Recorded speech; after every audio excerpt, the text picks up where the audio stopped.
today I will show you another more reliable way to install VirtualBox. If you are wondering why on earth did I show you the other way using the RPM if we're not going to use it here, well, it's always good to have another option. Plus, the procedure is exactly the same if you're installing any other RPM package. So you just type in rpm-i and then you just type in the name of the package that you have downloaded and that you wish to install. The procedure is exactly the same. I would recommend passing an H argument as well to give you a status bar, because if you just go ahead and type it in like this within the name of the package, it's going to install it no problems, of course, but the screen is just going to wait. Nothing is going to happen.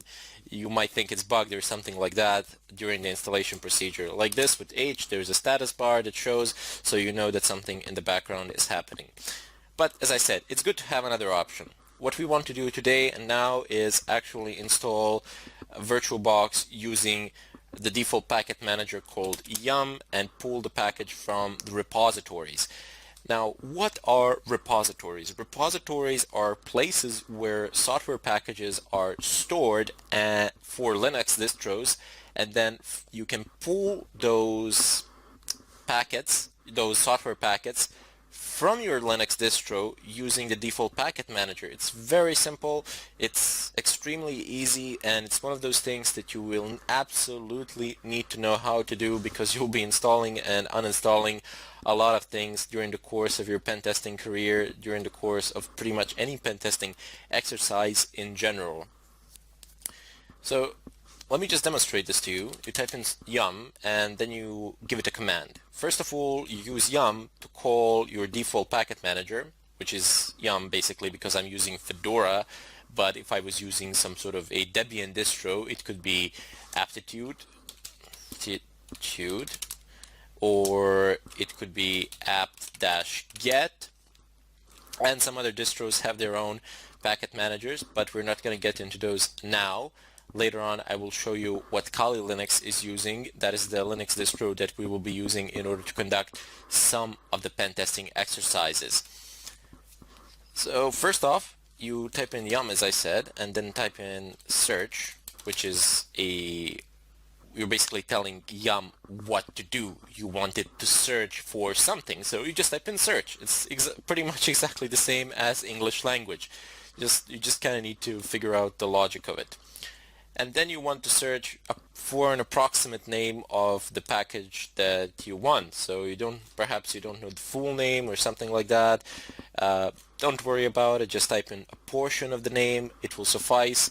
And pretty much everything that contains that portion of the name will be displayed. So we know what we want. It's VirtualBox. And you might think that this is the full name of the package, but no, it is not. Soon you will see.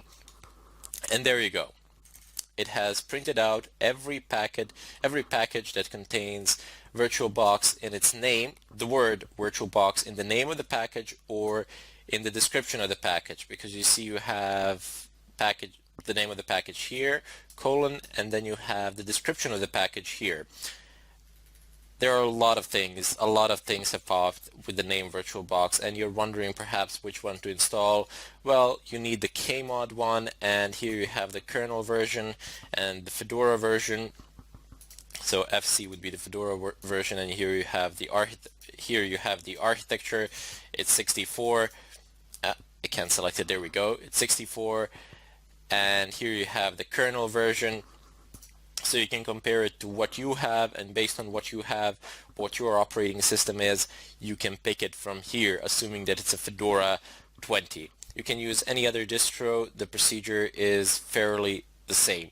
Later on in the question parts, if you're using, for example, a Debian-based distro or a SUSE, OpenSUSE or something like that, feel free to ask me. If you can't manage it there, I will help you out, no problems.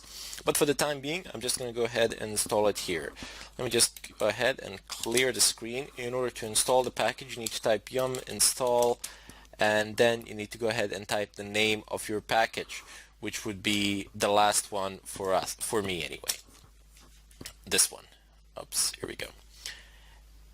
The name is a bit long, so I'm just going to go ahead and copy it. But you see, there is one fundamental problem here. the VirtualBox package is not found in the default repositories of Fedora.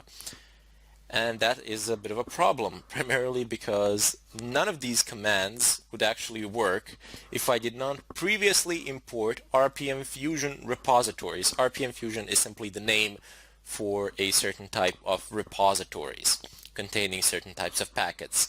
So I have imported those repositories, and now I can pull information and packages from them. If I did not do that previously, I would not have been able to do any of these things. Yum search VirtualBox would yield no results of whatsoever. I would get a blank screen. I would get like a message here saying that no packages were found that matched this particular name, and then just a blank screen. That's it. So that can be problematic. In order to solve that problem, you need to go ahead and open up your favorite browser.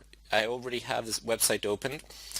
To save a bit of time, it says rpmfusion.org /configuration, but here let me just go ahead and search for it. So type into any search engine RPM Fusion, it's gonna pop, do not worry. So it's rpmfusion.org.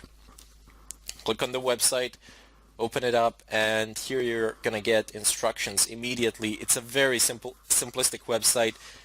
There isn't any tinkering that you need to think about or some advanced configuration, nothing of a kind. It just says for users and says enable RPM Fusion on your system. Click OK. Not OK, just click on the link, and there you go. You get a listing here, you get a listing of downloads. It says free and non-free. And don't be intimidated with this non-free. You do not need to pay for anything. It is non-free for redistributable software that is not open source software as defined by Fedora licensing guidelines. So this non-free does not refer to money. You do not need to pay anything here. I cannot make that any clearer. It simply refers that the software is not open source software as defined by Fedora licensing guidelines. So it might actually be open source, but it just doesn't fit within the boundaries of Fedora licensing guidelines. Anyway, that part is not that interesting to you. Down below, the thing that you need to know here is that non-free is actually free in terms of money, but non-free in terms of source code. Anyway, as I said, that's not really that important for you anyway at the moment.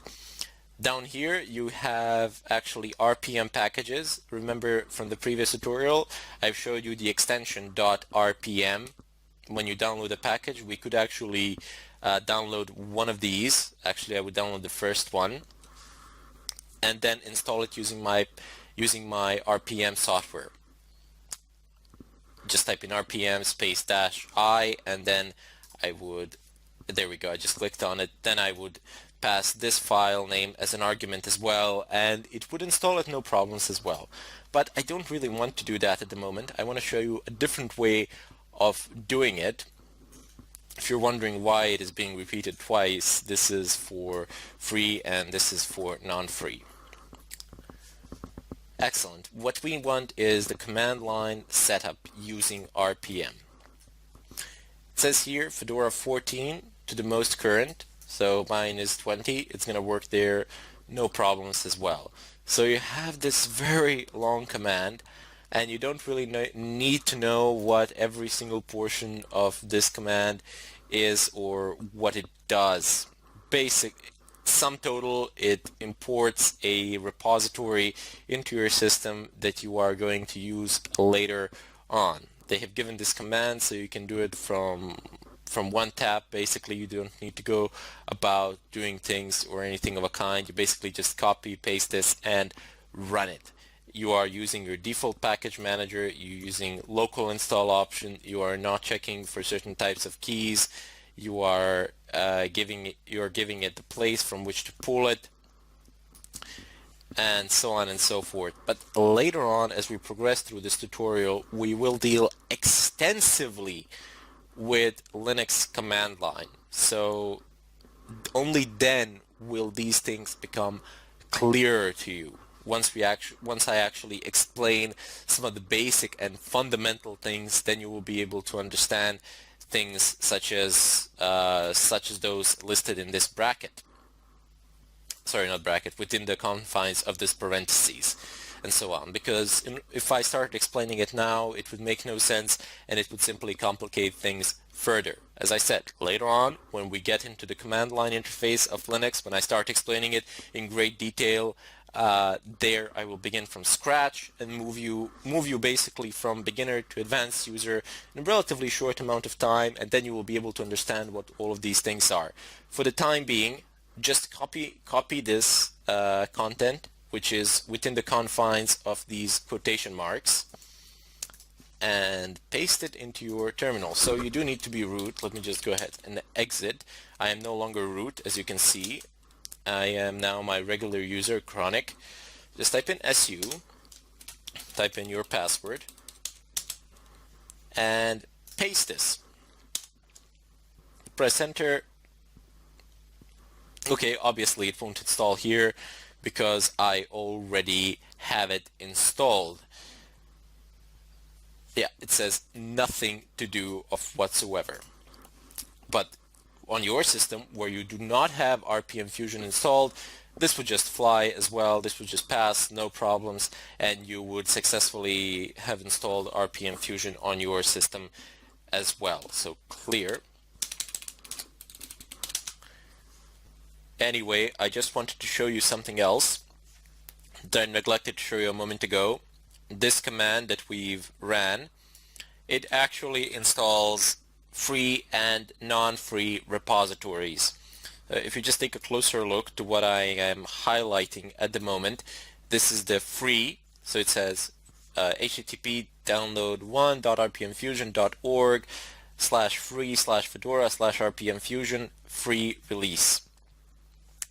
And down below you have the second address, again download.rpmfusion.org, and it says non-free. So I'm highlighting the entire thing here. Let me just zoom it in a bit more so everybody can see. And there you go. You have two completely, well, they're not completely different addresses, but they are definitely different addresses referring to different types of repositories. Anyway, now you can go back to your terminal. Do not log out of root. Stay root, because you will need root privileges in order to do this. Type in yum search once again VirtualBox. Press enter. Take the last one or whatever one suits your current kernel. You check the current kernel by typing in uname-a. And here you go. So it's 3.18.7.100, 3.18.7.100, FC20, FC20, and then you have the architecture listed here as well.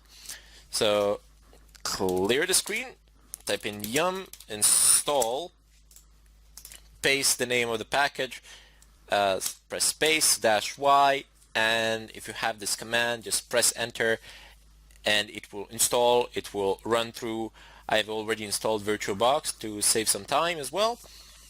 You will have it up and running on your system, and after you've installed it, do not forget to type in yum update as well. So let the system just run through the updates, so you would make sure that you have the latest version, that you have everything up to date and running. In any case, that would be it for this tutorial. In the next one, I will start VirtualBox up, explaining some of its features, and hopefully through the follow-up tutorials I will start installing an operating system within my virtual machine, within my virtual environment, and we'll see how that process goes. Thank you for watching.